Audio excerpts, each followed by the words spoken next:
Going to discuss about the tissue. Tissue is nothing but the group of cells. అంటే కొన్ని cells అనేటివి ఒక group గా combined అయ్యి ఒక స్పెసిఫిక్ ఫంక్షన్ చేస్తున్నాయి. దీన్నే మనం టిష్యూ అనేస్తున్నాం. సో టిష్యూస్ లో 2 kinds ఆఫ్ టిష్యూస్ ఉంటాయి. One is a plant tissue, another one is a animal tissue. So now let's going to recall about the plant tissue. Plant tissue గురించి మాట్లాడేసుకుందాం. So plant tissue, plant అనేది ఏం చూపిస్తుంది అన్న, first seed దగ్గర నుంచి growth చూపిస్తుంది. అంటే the first tissue present in the plant is the growth tissue. So growth టిష్యూకి ఇంకో పేరే మెరిస్టమాటిక్ టిష్యూ అనేస్తాం నాన్న. మెరిస్టమాటిక్ టిష్యూ అంటే ఏం గుర్తు రావాలంటే గ్రోయింగ్ టిష్యూ అని. సో గ్రోయింగ్ టిష్యూ అనేది 3 types గా ఉంటది ప్లాంట్స్ లో. One is apical meristematic tissue, inter calorie meristematic tissue and the lateral meristematic tissue. So ఏదైతే మెరిస్టమాటిక్ టిష్యూ అంటున్నామో ఇక్కడ సెల్స్ అనేటివి యాక్టివ్ గా ఉంటాయి, ఎక్కువ యాక్టివ్ గా ఉంటాయి. And the cytoplasm is a dense cytoplasm and no intracellular spaces. Intracellular spaces అనేటివి అసలు ఉండవు. And also the prominent nucleolus, prominent గా ఉంటది. న్యూక్లియర్స్ అనేది వెల్ డిఫైన్ గా ఉంటది, డెవలప్మెంట్ అయి ఉంటది అనేసి. సో ఇప్పుడు మనం ఈ గ్రోయింగ్ టిష్యూని 3 types అనుకున్నాం కదా. ఏ రీజన్స్ లో గ్రోత్ తీసుకుంటుందో మనం చెప్పుకుందాం. So apical meristematic tissue first type of A meristematic tissue. ఈ మెరిస్టమాటిక్ టిష్యూ ఏదైతే ఉందో 3 types లో చెప్పుకున్నాం. So apical meristematic tissue. So apical meristematic tissue అంటే ఏం లేదు, it is a growing tissue which is present on the tips of the plant. So ఒక plant అనేది పెరుగుతుంది ఎక్కడ, స్టెమ్ దగ్గర గానీ రూట్ దగ్గర గానీ. సో అక్కడ టిప్స్ లో అంటే పై భాగాన ఉండే టిష్యూ ఏదంటే మెరిస్టమాటిక్ టిష్యూనే. సో ఆ మెరిస్టమాటిక్ టిష్యూకి మనం ఎపికల్ మెరిస్టమాటిక్ టిష్యూ అంటాం. అంటే ఏం అక్కడ, సో మెరిస్టమాటిక్ టిష్యూ ఏదైతే టాప్ ఆఫ్ ద ప్లాంట్ ఉంటుందో లేదా టిప్ ఆఫ్ ద రూట్ ఉంటుందో దాన్నే మనం ఎపికల్ మెరిస్టమాటిక్ టిష్యూ అనేస్తున్నాం. సో ఇంకోటి ఏమి, ఇది ఎలా చూపిస్తుంది గ్రోత్ అంటే హైట్ పరంగా చూపిస్తుంది, హైట్ ని చూపిస్తుంది. ఒక ప్లాంట్ అనేది గ్రోత్ హైట్ గా పెరగడానికి ఉపయోగపడే tissue apical meristematic tissue. So lateral meristematic tissue ఇంకోటి, lateral meristematic tissue. So it is a tissue present in the region of the stem. So ఒక స్టెమ్ అనేది ఇలాగా వెడ్త్ పెరగడానికి అంటే సైజ్ పెరగడానికి ఉపయోగపడే టిష్యూ ఏదైనా సో లేటరల్ మెరిస్టమాటిక్ టిష్యూ. అన్ని కూడా గ్రోయింగ్ టిష్యూసే, అన్ని కూడా అలైవ్ సెల్సే.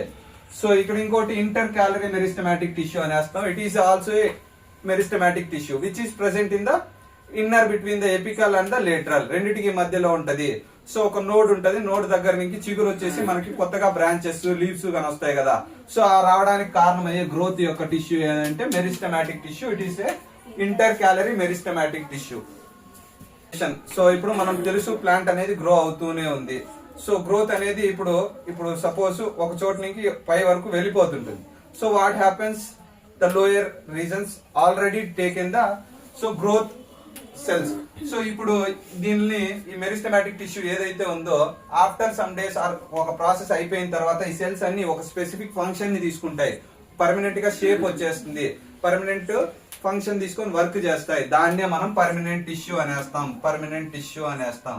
సో ఈ పర్మనెంట్ టిష్యూ అనేసి కూడా పర్మనెంట్ టిష్యూ కూడా తర్వాత టైప్స్ లో ఉంటది. So simple permanent tissue and the complex permanent tissue. సరేనా, వచ్చేయండి ఇటు. సో మనం పర్మనెంట్ టిష్యూ అంటే ఏమనుకున్నా, after the differentiation of the meristematic tissue the meristematic tissue will be converted into the so permanent tissue. అంటే specific గా ఒక function గానీ షేప్ గానీ వచ్చేస్తుంది మెరిస్టమాటిక్ టిష్యూకి, దాన్నే మనం పర్మనెంట్ టిష్యూ అంటున్నాం. సో ఈ పర్మనెంట్ టిష్యూ ఏదైతే ఉందో ఈ పర్మనెంట్ టిష్యూ అనేది again it is divided into 3 types. One is a parenchyma, chlorenchyma and merenchyma. So parenchyma ఏదైతే ఉందో parenchyma again divided into the 2 types. So ఈ పారెన్కైమా అనేది 2 types గా డివైడ్ అయిపోతుంది. ఇక్కడ పారెన్కైమా సెల్స్ అనేవి సెల్స్ మొత్తం యాక్టివ్ గానే ఉంటాయి, అంటే అన్ని బ్రతికే ఉంటాయి. సో అన్ని కూడా ఒకే పని చేస్తాయి ఇంచుమించు. సో ఇప్పుడు పారెన్కైమా సెల్స్ ఏదైతే ఉందో ఈ సెల్ అనేది ఏమి, సో ప్రతి బాడీ పార్ట్ దగ్గర ఉంది ఇది. సో ఇది ఏం చేస్తుంది, ద పారెన్కైమా సెల్స్, ఇవి ఒక cells. So the parenchyma cells which contains the chlorophyll pigment performs the photosynthesis.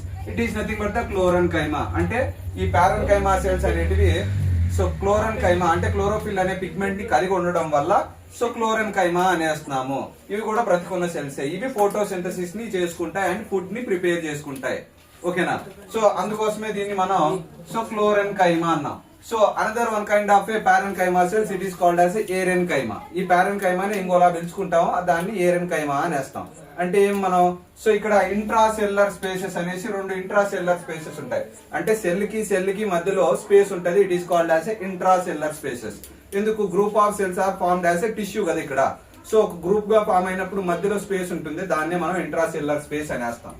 So ఇక్కడ ఏదైతే మనం పారెన్కైమా అంటున్నామో పారెన్కైమా దగ్గర ఎక్కువ ఇంట్రా సెల్యులర్ స్పేసెస్ ఉంటే, ఈ టిష్యూలో ఎక్కువ ఇంట్రా సెల్యులర్ స్పేసెస్ ఉంటే దాన్నే మనం ఏరెన్కైమా అనేస్తున్నాము.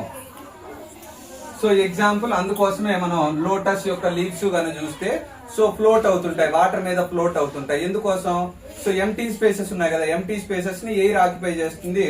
సో ఎయిర్ ఆక్యుపై చేయడం వల్ల అవి ఫ్లోట్ అవుతుంటాయి because of the parenchyma. So which has more intracellular spaces, we call it as aerenchyma, air లో తేలుతుంటుంది. So right. So second one of the permanent tissue is a collenchyma. Collenchyma is nothing but the flexibility tissue or the supportive tissue.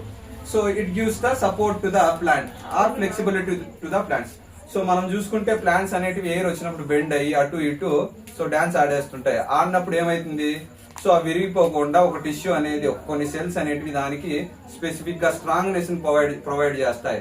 So అందుకోసమే మనం చూస్తే leaves అనేటివి bend అయినప్పుడు bend కాకుండా ఉంటాయి. So అవి కూడా బ్రతికున్న సెల్సే, దానిని మనం కొల్లెన్కైమా అనేస్తాం.